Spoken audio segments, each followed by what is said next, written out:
गंगा। देवी साहिबा को मैं संभाल लूंगा, वो तुम पर गुस्सा नहीं करेंगी, मुझसे मैं बात करूं। अब चलो सो जाओ, तुम्हें नींद की जरूरत है। अपनी आंखें बंद करो।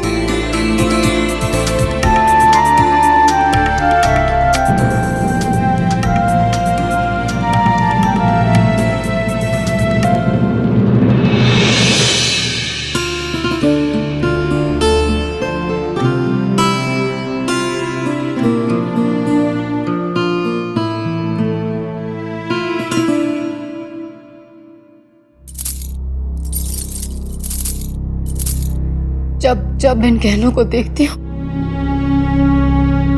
तो मेरे सारे जख्म उभर कर आ जाते हैं। ऐसा लगता है जैसे ये हमारा मजाक उड़ा रहे हो, क्योंकि अब हम इन्हें सिर्फ देख सकते हैं। हम चाहकर भी इन्हें पहन नहीं सकते। इन्हें देखकर हम सिर्फ उस मनहूस दिन को याद करके रो सकते हैं जब भगवान ने हमारी मांग सूनी कर दी थी।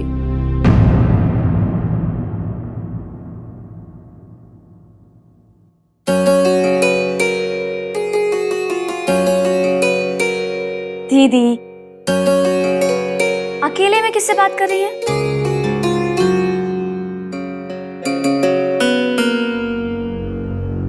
कुछ नहीं छोटी। अच्छा एक बात बता, एक विधवा में और एक परकटे पंछी में फर्क ही क्या होता है? दोनों बेचारे उड़ नहीं सकते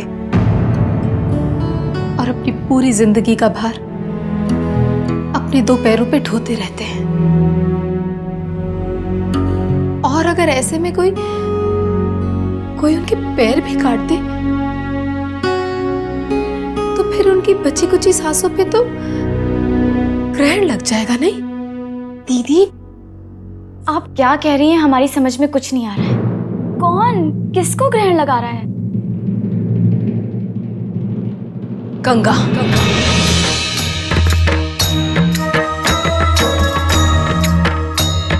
जब से वो इस हवेली में आई है, हमारी खुशियों को तो जैसे ग्रहण ही लग गया हो। गंगा के आने से? कैसे दीदी? बहुत भोली है तू। अरे तू देख नहीं रही?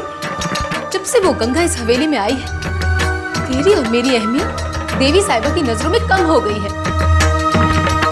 अरे इस घर की बहुएं हैं हम, और हमें उस गंगा की तीमारदारी करनी पड़ रही है। दीदी वो बीमार है और बीमारों की तो सेवा करनी चाहिए, पुण्य मिलता है। कोई बीमार नहीं है वो, ये सब बहाने हैं उसके। हम जानते हैं वो इस हवेली में सिर्फ हमसे हमारे हक छीनने आई है। दीदी, आप भी पता नहीं क्या क्या सोचने लगती है।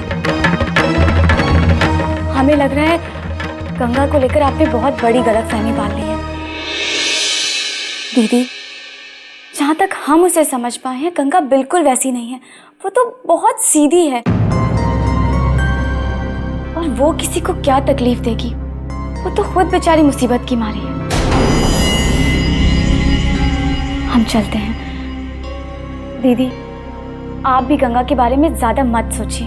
वो बिल्कुल ऐसी नहीं है जैसी कि आप सोच रही हैं, ठीक है?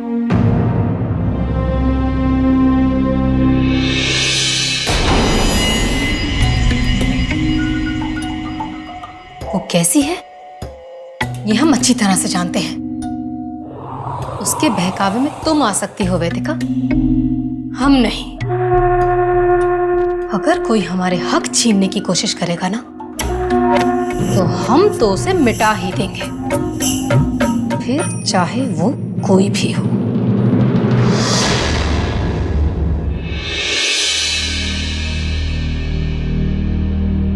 बीते हुए कल का बोझ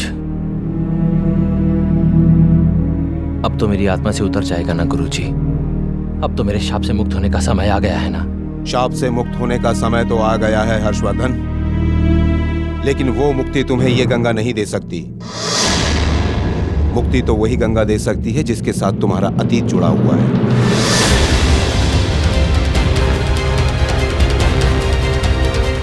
पर गुरुजी, अतीत को वापस कैसे लाया जा सकता है? अतीत कभी नहीं मरता हर्षवर्धन, परत दर परत राख में दबी आग की तरह सुलगता रहता है। जरूरत है गंगा को उसका अतीत याद दिलाने। गंगा को उसका 20 साल पहले वाला अस्तित्व याद दिलाना होगा तुम्हें।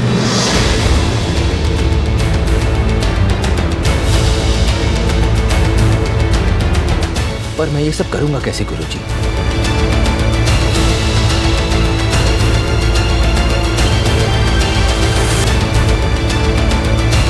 तुम्हें उसका हृदय जीतना होगा और उसे अपनी अर्धांगिनी बनाना होगा।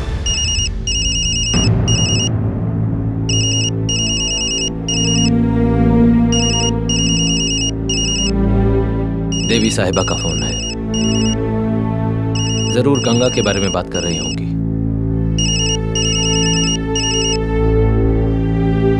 प्रणाम देवी साहिबा। क्या हुआ था गंगा को?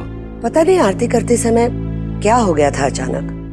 आरती गिरा दी, उठकर देखा तो चक्कर खाकर बेहोश हो गई। अब उसका ख्याल रखिए देवी साहिबा। हम जल्द से जल्द हवेली वापस आ रहे हैं। प्रणाम। खुश रहो। देखा हर्षवर्धन, संकेत स्पष्ट होते जा रहे हैं। गंगा के अतीत में लौटने की यात्रा अब शुरू हो चुकी है। अब तुम्हारा वहां जाना जरूरी है। तुम्हारी तपस्या पूर्ण होने को आई है हर्षवर्धन। जल्द ही ये काली रात छट जाएगी और उसके साथ तुम पर छाई हुई शाप की छाया भी। बस तुम ये होम निर्विघ्न पूरा कर लो और फिर हवेली में प्रवेश करना। देखना फिर तुम्हें देखते ही गंगा की बेचैनी शांत हो जाएगी।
तुम्हारा अतीत तुम्हें खींच कर लाया है गंगा। अब शिव शिव और गंगा भाग जाओ, चली जाओ यहाँ से।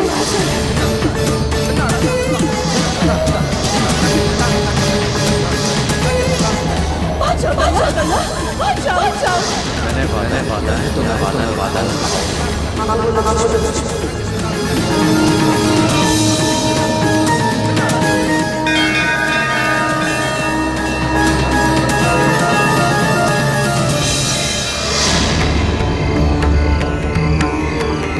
तुम्हारी तपस्या पूर्ण हुई हर्षवर्धन।